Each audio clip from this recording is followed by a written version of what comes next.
तो सपोज़ करो कि एक यंग कपल है जो कि शादी कर रहा है। वो अपने यहाँ शादी नहीं कर रहे हैं, वो कहीं आउट ऑफ स्टेशन शादी कर रहे हैं, किसी मैंशन में, एक विला टाइप समझ लो। तो वहाँ पर सभी गेस्ट आ चुके हैं। वहीं पर तुम देखते हो एक ओल्ड लेडी है, काफ़ी ग्रेश सी आइज है, सफ़ेद बाल है, ब्यूटीफुल है, और वो मिरर में खुद को देख रही है बड़े ध्यान से, पता नहीं कहाँ खोई हुई थी। इसके बाद हम देखते हैं कि सब जो लोग हैं वो हॉल में गैदर होते हैं, सब लोग बातें करने लगते हैं। फिर कोई कहता है कि यार ऐसे प्लेसेस तो बड़े हॉन्टेड भी रहते हैं, किसी के पास कोई हॉन्टेड कहानी हो तो मज़ा आ जाए। फिर वो ओल्ड लेडी कहती है कि मेरे पास एक कहानी है, पर एक बार बता दूं कि ये कहानी ना मेरी नहीं है, ये किसी और की कहानी है, मेरी कहानी मत समझना। तो फिर वो कहती है कि 1987 में एक हेनरी नाम का आदमी था जो अपने भतीजों के लिए केयर टेकर को हायर कर रहा था। उन बच्चों के पेरेंट्स की डेथ ना एक एक्सीडेंट में हो गई थी, इसलिए उन अनाथ बच्चों के लिए किसी केयर टेकर की ज़रूरत थी। लेकिन वो बच्चे गाँव में रहते थे। डैनी नाम की लड़की आती है वहाँ इंटरव्यू देने के लिए। अब हेनरी पूछता है कि तुम तो 24-25 साल की लड़की हो, तुम ये जॉब क्यों करना चाहोगी, इतनी जल्दी किसी बच्चे की रिस्पॉन्सिबिलिटी क्यों लेना चाहती हो, तुम्हारा तो करियर भी है। तो इस पर डैनी कहती है कि देखो, सवाल तो मेरे भी यही है, मैं बहुत इंटरेस्टेड हूँ ये जानने में कि ऐसा क्या है, बार बार मैं एडवर्टीजमेंट देखती हूँ न्यूज़पेपर में, लेकिन तुम्हें अभी तक कोई भी केयर टेकर नहीं मिली है, तो मैं जानना चाहूँगी। फिर हेनरी कहता है कि देखो, वहाँ पर पहले भी एक केयर टेकर थी जिसका नाम रेबेका था। उसकी डेथ एक लेक में जाके हो गई थी और बच्चों के पेरेंट्स भी नहीं है। लोगों को लगता है कि बच्चों के पेरेंट्स और वो केयर टेकर अभी भी उस घर में रहती है, इसलिए उस प्लेस को हॉन्टेड समझते हैं और कोई वहाँ पर जाता नहीं है। तो डैनी कहती है कि मैं ये काम करने के लिए रेडी हूँ, अगर तुम ठीक हो तो हेनरी कहता है कि ठीक है, मुझे कोई प्रॉब्लम नहीं है, तुम्हें हायर कर लेता हूँ। अब डैनी के लिए एक अच्छा ऑप्शन था ये, क्योंकि वो पहले हॉस्टल में रह रही थी, अब उसको एक घर मिल जाएगा। उसको पिक करने के लिए उस घर का कुक आता है जिसका नाम अवन था। अब ऐसे लग रहा था जैसे डैनी ना बहुत दिनों से सोई नहीं हो, उसको अच्छे से नींद ही नहीं आई हो, तो वो गाड़ी में बहुत भयंकर सो जाती है। इधर से जब उसकी नींद खुलती है तो वो मैनर के पास पहुंच जाती है। तो उस पर फिर अवन इंट्रोडक्शन देता है कि मैं इस घर का कुक हूँ, मैं पेरिस में पहले शेफ़ था, लेकिन मेरी मदर बीमार रहती है इसलिए मैं इधर आ गया। सुनने में ऐसा भी आता है कि जो ब्लाई मैनर है ना, वहाँ पर कोई आता है तो फिर वो यहीं रह जाता है, वो यहाँ से कभी बाहर जा ही नहीं पाता है। तो डैनी कहती है कि प्लेस बहुत सुंदर है, ये कोई क्यों ही जाएगा। तो अब डैनी पहुंच जाती है उस घर के पास। वहाँ पर माइल्स और फ्लोरा, ये दोनों उन बच्चों के नाम है। माइल्स 8 से 12 साल की उम्र का ऐसे बच्चा समझ लो, और जो फ्लोरा है वो भी मतलब ऐसे ही है, छोटी बच्ची है। तो ये दोनों डैनी से मिलते हैं, बहुत प्यार से मिलते हैं। लेकिन उसमें नोटिस करने वाली बात ये थी ना, माइल्स बच्चों की तरह बिहेव ही नहीं करता था। ऐसे लगता था कि किसी बड़े से बात कर रहे हो तुम, मतलब अजीब सा उसका बिहेवियर था। वहीं पर ना एक और लेडी थी जो वहाँ पर ना कुएं को देख रही थी बड़े ध्यान से, मतलब उसका पूरा ध्यान कुएं पे ही था। तो डैनी कहती है कि आप शायद हैना क्रूज हो और आप इस हाउस की कीपर हो ना। तो फिर हैना कहती है कि आई एम सॉरी, मेरा ध्यान नहीं था, मैं कहीं खो गई थी। तो उनका इंट्रोडक्शन हो जाता है। अब वो दिन तो ठीक जाता है। अगले दिन क्या होता है, डैनी कहती है कि मैं सबके लिए चाय बनाती हूँ, पर डैनी को ना अच्छे से कुकिंग ही नहीं आती थी। अब उसने चाय सबको दी, लेकिन देखते हैं कि वहाँ पर ना हैना चाय नहीं पीती। तो पहले तो डैनी को लगता है कि शायद अच्छी नहीं बनी, बाद में वो टेस्ट करती है, उसको लगता है कि यार चाय तो सही बनी थी, चाय में तो कोई दिक्कत नहीं थी। वहीं टेलीफोन पर एक कॉल आता है, पर जब उठाते हैं तो कोई कुछ जवाब नहीं देता है। डैनी बाहर घूमती है और उस लेक के पास जाती है। उधर फ्लोरा लेक को बड़े ध्यान से घूरती है। डैनी कहती है कि फ्लोरा, यहाँ क्या कर रही हो। फिर फ्लोरा वहाँ से चली जाती है। डैनी ने नोटिस किया कि वहाँ अजीब सी ब्लैक मैजिक वाली डॉल नीचे गिरी होती है। वो घर आती है, उसने ऊपर देखा कि उनके घर की बालकनी में कोई खड़ा है, तो उसने उसको हेलो किया, लेकिन वहाँ से कोई जवाब नहीं आता और वो आदमी चला जाता है। फिर डैनी अवन और हैना को पूछती है कि घर में कोई रिपेयरिंग चल रही है क्या, मैंने एक आदमी को देखा था। तो दोनों मना कर देते हैं कि ऐसा तो कुछ भी नहीं है। अब वो दिन तो गुजर जाता है, रात को सब डिनर करते हैं, लेकिन नोटिस करने वाली बात ये थी कि हैना कुछ भी नहीं खाती थी। वो हमेशा यही कहती थी कि मुझे भूख नहीं है, या फिर ये कि मैं खाना खाकर आई हूँ। डिनर के बाद वो फ्लोरा के रूम में जाती है। उसका डॉल हाउस, या ये समझो कि बारबी हाउस जैसा था, जहाँ पर उसने तरह तरह की डॉल्स बनाई थी और सबको सुलाया हुआ था। फ्लोरा डैनी को अपनी डॉल्स के बारे में बताती है कि मैंने हर एक इंसान के लिए एक अलग अलग डॉल बनाया है। फ्लोरा डैनी के पीछे बड़े ध्यान से देखती है। ऐसे लगता है कि फ्लोरा को डैनी के पीछे कुछ दिखाई दे रहा था। डैनी के पूछने पर वो कहती है कि कुछ नहीं। इसके बाद तो माइल्स को मिलने जाती है। माइल्स डैनी को कहता है कि आप बहुत अच्छी हैं, और वो डैनी की जुल्फ संवारने लगता है। मतलब एक 9-10 साल की उम्र का लड़का कुछ अजीब सा बिहेव करता है, जैसे कि वो बड़ा हो। इसके बाद डैनी अपने रूम में जाती है, अपना मुंह धोती है। उसने नोटिस किया कि कोई मिरर में उसके पीछे है। वो एक काली सी शेडो थी, उसकी दोनों आंखें बटन की तरह गोल्डन रंग की दिखती थी। मतलब सब ब्लैक है, लेकिन जो उसकी आंखें हैं ना गोल गोल सर्कल में, वो गोल्डन कलर की दिखती थी। वो इसको इग्नोर करती है और सो जाती है। पर उसको नींद नहीं आती। अगले दिन फिर ब्रेकफास्ट करने के लिए सब बैठ जाते हैं। फिर से वो फ़ोन की घंटी बजती है पर फ़ोन से कोई जवाब ही नहीं आता है ना। एज़ यूजुअल फिर से कुछ नहीं खाती। वहीं पर एक और लड़की की एंट्री होती है। उस लड़की का नाम जैमी था और वो एक गार्डनर थी। विदाउट इंट्रोडक्शन सब ब्रेकफास्ट करने लगते हैं। दिन में सब बाहर बैठे होते हैं। अवन, जैमी, है ना बातें करते हैं कि शायद जो डैनी है ना वो इन बच्चों के साथ रुबेका जैसी दोस्ती कर लेगी और सब संभाल लेगी। जो रुबेका है वो वही केयर टेकर का नाम है जो पहले तालाब में मर गई थी। अब रात को डैनी बच्चों को ब्रश करवाती है और फ्लोरा से मिलने जाती है। डैनी ने देखा कि एक गुड़िया फ्लोरा ने बेड के नीचे रखी हुई है। अब फ्लोरा इंस्ट्रक्शन देती है कि मिस क्लिंटन प्लीज़ आप उस डॉल को मत छेड़िए, मुझे ये बिल्कुल भी पसंद नहीं है और ये उसकी जगह है, वो वहीं पर रहती है। डैनी कहती है कि कोई बात नहीं, अब सोने का टाइम हो गया है, तुम सो जाओ। तो फ्लोरा बोलती है कि आप मुझे पहले प्रॉमिस करो कि आप बाहर ना रात को नहीं निकलोगी। डैनी कहती है कि मैं कोशिश करूँगी। अब डैनी को फिर से रात को नींद नहीं आती तो वो किचन में जाकर ना चाय बनाने लगती है। किचन में बहुत अंधेरा था।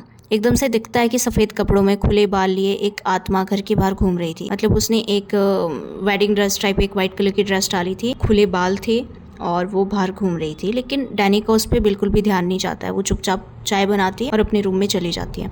अब अगले दिन फिर से वही रूटीन शुरू हो जाता है। सब लोग ब्रेकफास्ट करते हैं। फ़ोन पर कोई कॉल आती है लेकिन फिर से कोई जवाब नहीं देते हैं। अब थोड़ी देर बाद डैनी अवन को बताती है कि फ्लोरा ने ना कोई गुड़िया बेसमेंट में गिरा दी तो मैं उसको लेने जा रही हूँ। वो बेसमेंट से गुड़िया लेकर आती है। फिर बैल्कनी में जाती है तो देखती है कि वहाँ भी उसने एक गुड़िया बना के रखी हुई है। अब बैल्कनी से उसकी नज़र ना घर के चर्च पर पड़ती है। वो वहीं पर था लॉन एरिया में। तो वो देखती है कि वहाँ पर ना दिन में भी लाइट जली हुई है। तो वो वहाँ से उस चर्च में चली जाती है। वहाँ देखती है कि जो हैना है वो कैंडल चला रही थी। अब वो हैना से बातें करने लगती है। हैना उसको कहती है कि तुम सब कुछ संभाल लोगी।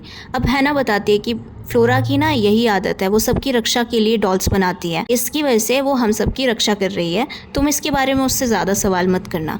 डैनी फ्लोरा को डॉल देने के लिए उसके रूम में जाती है। माइल्स भी वहीं था। फ्लोरा उसको चेंजिंग रूम में एक ड्रेस लाने को कहती है। जैसे डैनी अंदर जाती है दोनों बच्चे बाहर से डोर लॉक कर देते हैं। डैनी डरने लगती है, कहती है कि प्लीज़ मजाक बंद करो और मुझे इस कमरे से बाहर निकालो, पर कोई उसकी कुछ भी नहीं सुनता। अब चेंजिंग रूम के मिरर में उसको वही ब्लैक शेडो दिखती है और वो बहुत ज़्यादा डर जाती है। वो मिरर को जल्दी जल्दी कपड़े से ढकती है।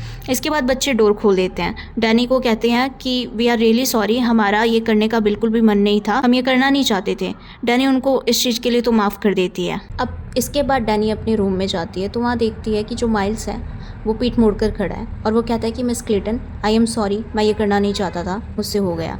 जैसे ही वो मुड़ता है तो देखते हैं कि माइल्स ने क्लिंटन का चश्मा पहना होता है और वो चश्मा टूट गया था।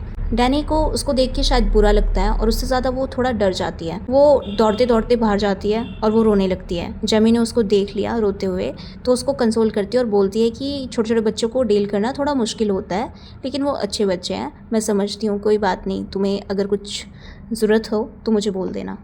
तो अभी तक का डाउट तो यही था कि वो घर हॉन्टेड है या डैनी कोई अपने पास ट्रॉमा से ट्रिगर हो रही है या कोई साइकोलॉजिकल प्रॉब्लम है, क्योंकि इतनी बार उसको वो ब्लैक शेडो दिखी है लेकिन उसने घर वालों से कुछ भी नहीं बताया, वो कुछ रिएक्ट ही नहीं कर रही है। तो आखिर क्या रीज़न हो सकता है। लेकिन आज डैनी को वही पर्सन जो बैल्कनी में दिखा था वो फिर से दिखता है। वो ऐसा लग रहा था कि वो बाहर की खिड़की से अंदर की तरफ घूर रहा हो। ये आदमी जो डैनी को दिख रहा था वो पीटर था। लोग पहले ही अननोन कॉल से परेशान थे। रात को उन्होंने सोचा कि साथ में बैठ के हॉट चॉकलेट पीते हैं। तब वो उस रेबेका की स्टोरी के बारे में डिस्कस करते हैं जो कि पुरानी केयर टेकर थी। दरअसल इंटरव्यू के दिन रेबेका की शर्ट पर एक दाग लगा था। वहाँ पर एक आदमी आता है और कहता है कि तुम्हारी शर्ट में दाग लगा है और हेनरी को पता चल जाएगा।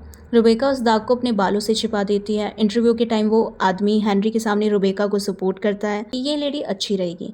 हेनरी उस आदमी की बात मान लेता है। इसी आदमी का नाम पीटर था और उस गांव वाले घर के स्टाफ को मॉनिटर यही आदमी करता था। पीटर रेबेका को उस घर में लेकर जाता है। वो रेबेका को पसंद करता था और ये दोनों रोमांटिक रिलेशनशिप में थे। पीटर सबका हेड था और शातिर भी। वो उस घर का सामान चुरा भी लेता था। हैना को इस बात की खबर थी। वो पीटर पर नजर रखती थी। बच्चे रेबेका को बहुत पसंद करने लगे थे लेकिन टाइम के साथ रेबेका पीटर के साथ ज़्यादा इन्वॉल्व होने लगी थी। एक दिन अवन केक बना रहा था तो वो सबको टेस्ट करा रहा था और रिव्यू मांग रहा था कि ये कैसा बना है और इसमें क्या इम्प्रूव मैं कर सकता हूँ। तो वो रेबेका को भी टेस्ट करवाता है। पीटर ये चीज़ नोटिस कर लेता है। पीटर को ये चीज़ अच्छी नहीं लगती। वो बहुत जेलस फील करता है।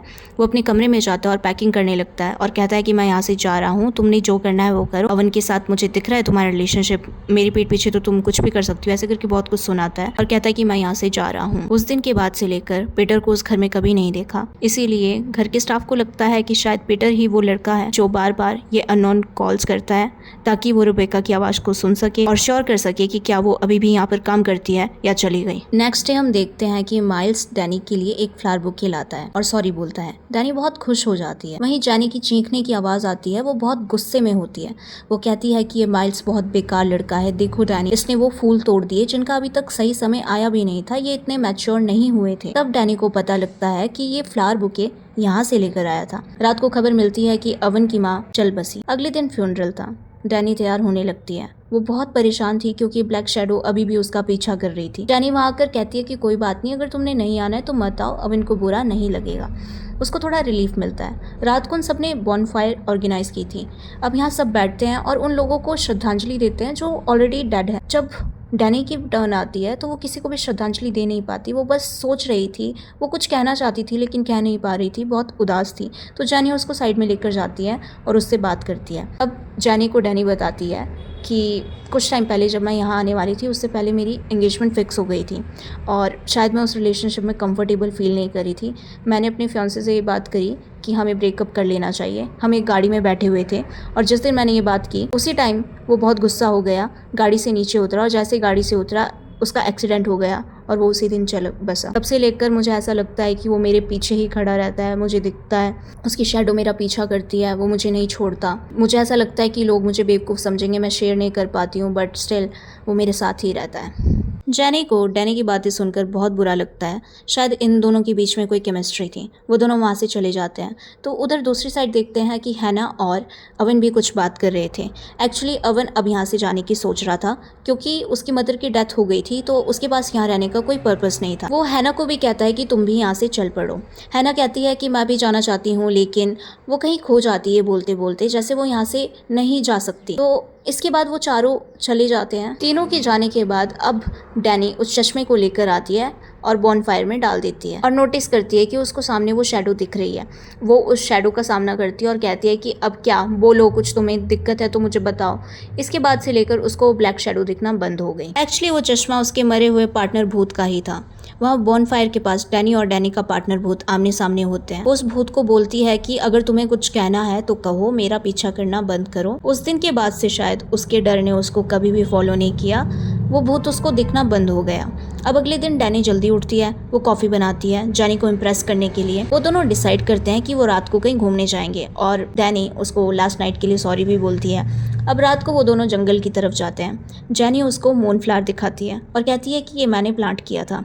वो उसको एक लेसन देती है कि कुछ लोग हमारे लाइफ में थोड़े टाइम के लिए आते हैं लेकिन बड़ी यादें देकर जाते हैं, इस फूल की तरह ही। फिर जैनी डैनी को अपने पास्ट के बारे में बताती है कि मेरे जो फादर थे वो माइनिंग में काम करते थे। उस माइनिंग की जगह की तरह ही उनकी लाइफ डार्क और अनरोमांटिक हो गई थी। मेरी मदर उनसे एज में काफ़ी छोटी थी और पापा घर से दूर रहते थे, तो मेरी मदर एक आदमी से क्लोज हो गई। किसी को भी ये नहीं पता था कि मेरा जो छोटा भाई है उसी आदमी का लड़का है। उसके पापा काफ़ी ब्रूटल थे। जैनी की मदर की डेथ बहुत जल्दी हो गई थी। उस टाइम जैनी बहुत छोटी थी। उसके पापा को शायद बच्चों की टेक केयर करनी नहीं आती थी, इसलिए 1-2 साल के लिए मैं जेल भी गई। वहीं से गार्डनिंग सीखी और अब लगता है कि पौधों पर इन्वेस्ट करना लोगों से बेहतर है।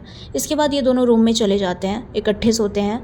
आज इतने सालों के बाद डैनी को अच्छी नींद आई थी। अब मिस्ट्री तो ये भी है कि हेनरी कभी उस गांव में क्यों नहीं गया, क्यों बस केयर टेकर ही हायर करता था। हेनरी अपने ही कुछ थॉट से बातें करता है। मान लो जैसे कोई जुड़वा उसके सामने खड़ा हो और वो उससे बातें कर रहा हो। उसका थॉट कहता है कि वो अननोन कॉल तुम ही करते हो ना, पर क्यों करते हो? घर के लोगों को लगता था कि ये प्रैंक कॉल है, लेकिन अब वो भी थोड़ा थोड़ा डरने लगे हैं। उसका थॉट उसको सारी पुरानी स्टोरी याद दिलाता है। हेनरी के भाई का नाम डोमिनिक था और उसकी बीवी का नाम था शैरलेट। हेनरी का भाई Dominic most of the time काम के सिलसिले में बाहर ही रहता था, तो हेनरी का अफेयर शैरलेट के साथ शुरू हो गया था। बुरा को वो डॉल हाउस हेनरी ने ही उसके बर्थडे पर गिफ्ट किया था। बर्थडे वाले दिन डोमिनिक घर आ जाता है। वो अपने भाई और बीवी को ऑब्जर्व करने लगता है। एक अंधेरे बंद कमरे में वो बैठा हुआ था। अचानक से शैरलेट वहाँ आती है। डोमिनिक रो रहा था। वो कहता है कि मुझे तुम्हारे और हेनरी के बारे में सब कुछ पता है और मुझे ये भी पता है कि फ्लोरा मेरी बेटी नहीं है। शैरलेट को बहुत गिल्ट फील होता है। अगले दिन डोमिनिक हेनरी को अपनी जायदाद से बर्खास्त कर देता है और वो हेनरी को कहता है कि तुम थोड़ी तो शर्म करते, तुम्हारे लिए ये सजा भी कम होगी। अब तुम निकल जाओ, मुझे कभी अपनी शक्ल मत दिखाना और फ्लोरा मेरी बेटी रहेगी हमेशा हमेशा के लिए। अब रात को शैरलेट हेनरी से मिलने आती है और सॉरी कहती है। वो कहती है कि मुझे अपनी शादी बचानी है, मैं एक और नया मौका देना चाहती हूँ, तुमने जो मुझे प्यार किया उसके लिए थैंक। मैं, डोमिनिक और फ्लोरा एक ट्रिप के लिए जा रहे हैं। वो हेनरी को किस करती है और चली जाती है। उसी रात हेनरी को कॉल आता है कि उसके भाई और शैरोलेट की डेथ हो गई है। वो इस बात को डाइजेस्ट नहीं कर पाया। पहले उसे लगा कि कोई प्रैंक कॉल है, बट ये रियलिटी। वो बहुत गिल्टी हो गया था, इसलिए कभी बुलाए नहीं गया। लेकिन अपनी बेटी फ्लोरा की आवाज़ सुनना चाहता था, इसलिए रोज़ कॉल करता था, लेकिन फ्लोरा कभी भी उसका फ़ोन कॉल नहीं उठाती थी। कोई ना कोई अदर पर्सन उस कॉल को उठा देता था। अब फिर से दिखाते हैं कि डैनी ने फ्लोरा को बाहर लॉन में अकेले खड़े देखा। फ्लोरा बोलती है कि मैं फिर से कहीं यादों में खो गई, और वो सो जाती। फिर उसको सपना आता है कि उसने एक बिना शक्ल की लड़की को अपने डॉल हाउस से खेलते हुए देखा। उसका फेस वाइट होता है, आँख कान नाक कुछ भी नहीं, मानो उसके चेहरे पर सफ़ेद कपड़ा बांधा हो, और उसके बाद जो शक्ल बनती है ना बिना आँख कान नाक की, वैसी उसकी शक्ल थी। अब फ्लोरा अपनी मदर के रूम में भागते हुए जाती है कि मैंने ऐसी एक शक्ल देखी है। तो सबको वो मजाक लगता है। हेनरी उसको कहता है कि एटलीस्ट फेसलेस लोगों को भी स्टोरी की जरूरत पड़ती है, तो तुम कोई उसके लिए स्टोरी बनाओ ना। फ्लोरा फिर नींद से उठती है और कहती है कि ओ मैं फिर से यादों में खो गई। फिर वो डिनर करने के लिए नीचे आती है। उसने देखा सब डिनर कर रहे हैं। वो सबको कहती है कि आपने मुझे डिनर के लिए नहीं पूछा, आप सब लोग अकेले अकेले डिनर कर रहे हो। माइल्स कहता है कि तुम कैसी बातें कर रही हो फ्लोरा, अभी तो तुम खाना खाकर सोने गई थी। फ्लोरा कहती है कि मैं फिर से यादों में खो गई। अब जेनी डैनी को कहती है कि शायद हमें इसे डॉक्टर को दिखा देना चाहिए। आगे हम देखते हैं कि हैना एक डिनर टेबल के पास बैठी है। अचानक अवन आता है और कहता है कि मिस हैना, मैं इंटरव्यू के लिए आया हूँ, और वो अवन से बात करने लगती है। हैना दीवार में बने एक अजीब से दरार को बहुत घूरती है। इसके बाद दोबारा अवन कमरे में आता है और कहता है मिस हैना, मैं इंटरव्यू के लिए आया हूँ। फिर हैना को सपना आता है कि वो मिस शैरोलेट से मिलती है, जो कि फ्लोरा की मदर है। अब शैरोलेट उसको कहती है कि तुम इस परिवार का हिस्सा हो हैना। अचानक से हैना रिबेका के रूम में पहुंच जाती है और रिबेका उसको बोलती है कि मैंने तुम्हें कभी भी इस थॉट में नहीं देखा। हैना कहती है आई एम सॉरी। वो जैसे ही उस कमरे से बाहर जाने लगती है, रिबेका उसको रोक देती है और कहती है कि प्लीज बाहर मत जाओ। इसी के बाद वो सब कुछ हुआ था। वहीं देखते हैं कि हैना अब एक बंद कमरे में पहुंच गई है, जहां पर पीटर एक नेकलेस चोरी करता है, लेकिन हैना कुछ नहीं कहती। अचानक से हैना कॉरिडोर में पहुंच जाती है, जहां पर फ्लोरा और माइल्स भी खड़े थे और पीटर भी। अचानक से वो वाइट कपड़े वाली लेडी आती है और पीटर को गले से खींचकर चली जाती है। फिर से दरवाजे पे कुछ ठक ठक होती है। हैना उस दीवार की दरार को स्टेयर करती है। अब फिर से अवन रूम में आता है, सेम लाइन बोलते हुए। हैना कहती है कि हम ये सब कुछ बार बार क्यों कर रहे हैं, मैं थक चुकी हूँ। उससे में अवन कहता है कि ये मुझे भी नहीं पता हैना, तुम मुझसे ये सब कुछ करवा रही हो, चलो आखिरी बार फिर से ट्राई करते हैं। और ये लूप ऐसे ही कंटिन्यू होता है। फ्लोरा के साथ भी तो ऐसा ही हो रहा था। वो बार बार यही तो कहती थी मैं फिर से यादों में खो गई। अब हम देखते हैं कि हैना फिर से उसी सपने में खो जाती है। अचानक से पीटर उसी कॉरिडोर में खड़ा मिलता है, जैसे कुछ हुआ ही नहीं। वो पूछता है कि बच्चों तुम यहाँ क्या कर रहे हो। बच्चे पूछते हैं कि आपके साथ उस औरत ने क्या किया जो अभी आपको खींच कर लेके गई। लेकिन पीटर को कुछ याद नहीं आता। वो फ्लोरा के हाथ में एक डॉल देखता है। फ्लोरा कहती है कि ये उसी लेडी की डॉल है जो आपको भी खींच कर लेकर गई। पीटर उस डॉल को छू नहीं पाता। अचानक फिर से स्टोरी कंटिन्यू होती है। वो औरत फिर से आती है, पीटर को लेकर जाती है, लेकिन इस बार पीटर खुद को ले जाता देख रहा। ऐसा लग रहा था कि ये थॉट्स का लूप है। पीटर चिल्लाता है कि मेरी बॉडी को छोड़ दो। पीटर माइल्स की बॉडी में घुस जाता है और फिर से चिल्लाता है कि मेरी बॉडी को छोड़ दो। उस दिन पीटर ने रियलाइज किया कि वो माइल्स की बॉडी के अंदर आ जा सकता था। यही रीज़न था कि माइल्स बड़ों की तरह बिहेव क्यों करता था, क्योंकि एक्चुअली जो उसके अंदर से बात करता था वो माइल्स नहीं, पीटर की आत्मा थी। कभी कभी वो माइल्स से सेपरेट हो जाता था, कभी कभी वो माइल्स के अंदर होता था। देखा जाए तो बच्चों के पेरेंट्स के बाद पीटर पहला आदमी था जो मरा था। वहीं दूसरी ओर जब पीटर मरा था, रिबेका को इस बारे में कुछ भी नहीं पता था। रिबेका के थॉट्स के नज़रिए से देखें तो उस रात के बाद पीटर किसी को नहीं देखा। रिबेका के पास पुलिस आती है क्योंकि पीटर चोरी करके गया था, पर बेचारी रिबेका को इस बारे में कुछ पता ही नहीं था। वो बिट्रेड फील करती थी, अकेले कमरे में रोती थी। एक रात को रिबेका सैड थी। अचानक उसको पीटर की आवाज़ आती है। वो कहता है कि हेलो रिबेका। रिबेका शॉक्ड हो जाती है। रिबेका कहती है कि तुम मुझे छोड़कर चले गए थे। पीटर कहता है कि मैं कभी नहीं गया। तब रिबेका को पता चलता है कि पीटर मर गया है। रिबेका उससे अभी भी बहुत प्यार करती थी। वो पीटर को कहती है कि हम दोनों यहाँ से दूर चले जाते हैं, अमेरिका चले जाएंगे। पीटर कहता है कि मैंने कोशिश की थी पर मैं वहाँ कभी नहीं जा पाया। उस रात को दोबारा कोशिश करते हैं। रिबेका तो बाउंड्री क्रॉस कर जाती है पर पीटर वहीं रह जाता है। रिबेका पीटर के साथ ही जाना चाहती थी, इसलिए वो ब्लाई में ही रुक गई थी। वो अकेला फील करती थी क्योंकि पीटर भी अपने एक लूप में फंसा हुआ। पीटर को बार बार दरवाजा खटखटाने की आवाज़ आती थी। वो देखता कि उसकी मदर उसके घर में आ जाती है, उसको बार बार यही बोलती थी कि तू कुछ नहीं कर सकता और तुम इसी तरह से रहोगे, यहीं पर फंसे रह जाओगे। और इस वजह से पीटर का ट्रॉमा बार बार ट्रिगर होता था, लेकिन वो उसी लूप में कॉन्टिन्यूसली फंसा हुआ था। पीटर रेबेका को कहता है कि हम दोनों का साथ रहने का एक ही सॉल्यूशन है, तुम मेरे पास आ जाओ। रेबेका लेक में जाती है, वो पोजेस थी किसी चीज़ से, वो लेक में जाने लगती है। अचानक उसको लगा कि नहीं, मुझे ज़िंदा रहना है। लेक में उसको कोई खींच लेता है और वो मर जाती है। अब रेबेका भी बाकी लोगों की तरह इस लूप में अटकी थी। उसको बार बार विजुअल आता था कि वो पीटर से एक रूम में मिलती है, पीटर उसकी फ़ोटो खींच रहा है, बस वो इसी मेमोरी को बार बार देखती थी। तो इससे पता चलता है कि ये सब लोग मरे हुए हैं। हैना, पीटर, रेबेका। हैना की मौत माइल्स के कारण होती है। जिस दिन डैनी उस घर में आ रही थी, उस दिन हैना और माइल्स, या ये समझो माइल्स के अंदर जो पीटर था, वो कुछ बातें कर रहे थे। हैना का पैर फिसला और वो कुएं में गिर गई थी। इसलिए ही जब डैनी आई थी, वो अपनी लाश को कुएं में देख रही थी। फाइनली वो रात आ गई जिस दिन डैनी को इनकी मौत का पता चला। डैनी फ्लोरा के रूम में जाती है, वो देखती है कि रेबेका फ्लोरा के पास बैठी है। वो बहुत डर गई। पीटर रेबेका उसको बांध देते हैं। पीटर कहता है कि बच्चों, इसको सब कुछ पता चल गया है, अब इसको मारना ही पड़ेगा। बच्चे कहते हैं कि ऐसा करना सही नहीं रहेगा, प्लीज़ आप इनको जिंदा रहने दीजिए। क्या हम मिस क्लिंटन को भी हमारी तरह यादों में भेज दें, वो ज़्यादा ठीक रहेगा। फ्लोरा कहती है कि मिस, आपको शुरुआत में थोड़ा बुरा लगेगा, लेकिन धीरे धीरे आदत हो जाएगी। इसके बाद रेबेका और पीटर अचानक से दोबारा उस लूप में खो जाते हैं और थोड़ी देर के लिए गायब हो जाते हैं। पीटर वापस आता है, रेबेका भी। इसके बाद वो बच्चों को बोलता है कि बच्चों, क्यों ना तुम लोग अपने मम्मी पापा के पास चले जाओ। बच्चे कहते हैं कि क्या ऐसा हो सकता है। पीटर उनको बहला फुसला कर बताता है कि हाँ, ऐसा बिल्कुल हो सकता है, तुम हमें बचा सकते हो, तुम अपने पेरेंट्स को बचा सकते हो, ताकि हम भी उन सब लोगों की तरह ना बन जाए जिनके आँख कान नाक नहीं है। पीटर कहता है बच्चों को कि तुम फोकस करो, तुम दोनों को मेरे और मिस रेबेका के बारे में सोचना होगा, तब हम हमेशा साथ रहेंगे। पीटर फ्लोरा और माइल्स को सोने के लिए कहता है। पीटर माइल्स की बॉडी पर कब्जा कर लेता है, वो हमेशा के लिए माइल्स के अंदर आ जाता है। लेकिन रेबेका ने फ्लोरा को सेव किया था, वो फ्लोरा की बॉडी के अंदर नहीं जाती है। वहाँ हाना भी आ जाती है और माइल्स, यानी माइल्स की बॉडी में जो पीटर होता है, वो कहता है कि Hannah, I want to give you surprise. और वो ये बात करते करते उसको एक कुएं के पास ले जाता है। हाना को कहता है कि इसके अंदर देखो। उस कुएं में हाना की डेड बॉडी होती है।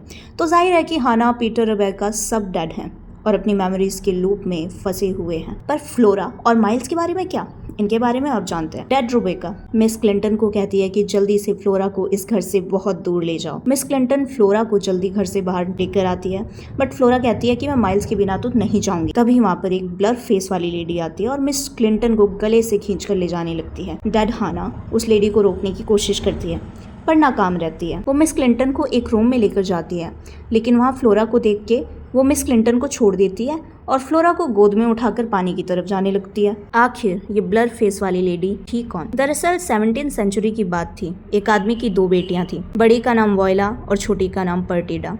उस आदमी की डेथ हो जाती है। प्रॉपर्टी के लिए उन बहनों का शादी करना बहुत ज़रूरी था, पर वॉयला को पता था कि सभी लड़के अब सिर्फ उनसे प्रॉपर्टी के लिए ही शादी करेंगे। इसलिए वॉयला ने अपने दूर के रिश्तेदार को बुलाया जिसका नाम अर्थर था। अर्थर की शादी वॉयला से हो गई। वॉयला और अर्थर को एक लड़की पैदा होती है जिसका नाम वो इजाबेल रखते हैं। अचानक से वॉयला को एक खतरनाक बीमारी हो जाती है जिसका कोई भी इलाज नहीं था।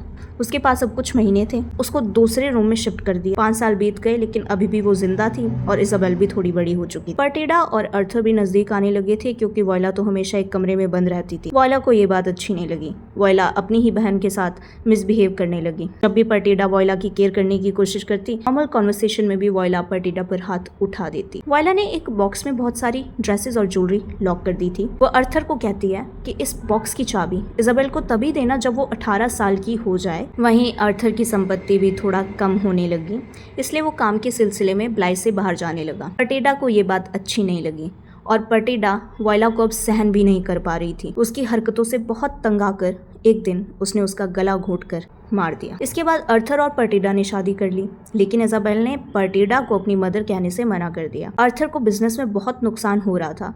पर्टिडा समझाती है कि वो बॉक्स ओपन कर दो।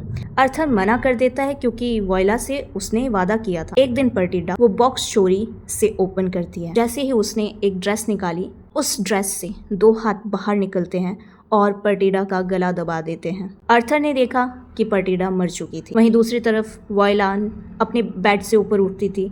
जैसे ही वो रूम अनलॉक करने की कोशिश करती, वो पाती कि वो एक रूम में लॉक्ड है। रूम में बस वो सोती थी, फिर उठती थी, फिर पूरे घर में घूमती थी और दोबारा सो जाती थी। ऐसा करते हुए उसे ना जाने कितना ज़्यादा वक्त हो चुका था। एक दिन उसने मान लिया कि वो मर चुकी है और वो बॉक्स ही रियलिटी है। एक दिन वो बॉक्स खुलेगा और उस दिन वो अपनी बेटी से मिलेगी। लेकिन एक दिन जब उसको आवाज़ आई कि कोई वो बॉक्स खोल रहा है तो पाया कि वो पर्टेडा थी, इसलिए पर्टेडा मारी गई। आर्थर और इजाबेल ने डिसाइड किया कि वो इस हवेली को छोड़कर चले जाएंगे। उन्होंने वो श्रापित बॉक्स वहीं तालाब में फेंक दिया और वहां से चले गए। वॉयला ये देखकर टूट गई, लेकिन उसकी जिद के कारण अभी भी वो उसी बॉक्स में कैद थी। वो सोती थी, फिर से उठती थी, फिर हवेली में जाती, पूरी हवेली घूमती, वहां जाकर अपना कमरा देखती, पर वो तो बिल्कुल खाली होता था। निराश होकर वापस उसी तालाब में चली जाती थी और सो जाती थी। सोकर वो सब कुछ भूल जाती थी कि वो किस लिए जगी थी, कहाँ गई थी, और फिर से वो उस कमरे में जाती। करते हुए 10 साल खत्म हो गए। उसकी हवेली में अब प्लेग से पीड़ित लोगों का शेल्टर था। वो अपने रूम में गई जहाँ कोई और सोया था। डॉक्टर ने बोला, तुम चली जाओ, तुमको भी प्लेग का खतरा हो सकता है। वॉयला ने उसको मार दिया और डॉक्टर एक आत्मा बनकर वॉयला की दुनिया में कैद हो गया। यानी वॉयला जिसको भी मारती थी वो भी वॉयला की तरह मेमोरीज में खो जाता था। टाइम के साथ वो सब कुछ भूलने लगी थी और इस भूलने के साथ उसका चेहरा भी धुंधला होने लगा था। वक्त के साथ उसे अपना नाम तक भी याद नहीं था। उसे सिर्फ इतना मालूम था कि वो किसी बच्चे के लिए तालाब से बाहर आई थी। एक बार उसको उसके कमरे में एक बच्ची दिखी। वो उसको लेकर तालाब में चली गई और भूल गई। वॉयला के रास्ते में जो भी लोग बीच में आते वो सब मारे जाते और वॉयला की दुनिया में कैद हो जाते, चाहे उनका कसूर हो या ना हो। यही कारण है कि इतने सारे लोग क्यों मारे गए और क्यों उन मेमोरीज में बार बार खो जाते थे। तो ये तो थी उस वॉयला की कहानी जो अभी फ्लोरा को तालाब में लेकर जा रही है। तभी वहीं अंकल हेनरी पहुंचते हैं और वॉयला को फ्लोरा को ले जाने से रोकते हैं। वॉयला ने हेनरी का गला पकड़ा और वो भी मर गया। लेकिन तभी वहाँ अवन और जेमी आते हैं, हेनरी को CPR देते हैं। लेकिन जब तक हेनरी होश में नहीं था 2 पल के लिए वो भी वॉयला की दुनिया में था। इसलिए हाना हेनरी को कहती है कि मेरा अवन को सॉरी कहना और कहना कि मैं उससे बहुत प्यार करती हूँ। हेनरी होश में आ जाता है। डैनी भी फ्लोरा को बचा लेती है। फ्लोरा और माइल्स को लेकर हेनरी चला जाता है। डैनी और जेमी साथ रहने लगते हैं, पर डैनी अभी भी ट्रॉमेटिक थी। कभी कभी जब भी वो वॉश बेसिन में पानी देखती तो उसको लगता कि वॉयला उसको घूर रही है, उसका पीछा कर रही है। 3 साल वो तीनों एक दूसरे के साथ बहुत खुश थे। डैनी ने अब जेमी को प्रपोज कर दिया था। टाइम बीतता गया। फ्लोरा और माइल्स भी बड़े हो गए और ब्लाई में जो कुछ भी हुआ था वो बच्चे वो सब भूल गए थे। एक दिन डैनी बाथटब में पानी भरकर देखती रहती है। जेमी उसको कंसोल करती है, पर नाइटमेयर से परेशान आकर एक दिन डैनी जेमी को नोट लिखकर चली जाती है। जेमी वापस बुलाई जाती है तो देखती है डैनी उस तालाब में डूबी हुई थी। जेमी बहुत रोती है। उस दिन के बाद जेमी वॉश बेसिन में पानी इकट्ठा कर देखती थी कि शायद कभी उसको डैनी दिखेगी, पर डैनी उसको कभी नहीं दिखती। शायद जेमी को पता भी था कि डैनी कभी नहीं आएगी। वो वॉयला की तरह दूसरों को परेशान नहीं करेगी, वो अपनी ही दुनिया से दूसरों को प्रोटेक्ट करेगी। पर जेमी आज भी उसका वेट करती है, क्योंकि प्यार तो प्यार है। और इस तरह वो बूढ़ी औरत अपनी कहानी ख़त्म करती है। लास्ट में उनको पता चलता है कि फ्लोरा बहुत बड़ी हो चुकी है और उसकी ही शादी थी। उसी शादी में जेमी ये कहानी सबको सुना रही थी, क्योंकि वो बच्चे तो सब कुछ भूल चुके थे। तो ये उस ब्लाई की कहानी थी जिसमें एक लेडी का पागलपन, जिद और अनएक्सेप्टेंस थी। वहीं दूसरी तरफ एक लेडी क्लिंटन का प्यार में सैक्रिफाइस, अनकंडीशनल लव था। Hope you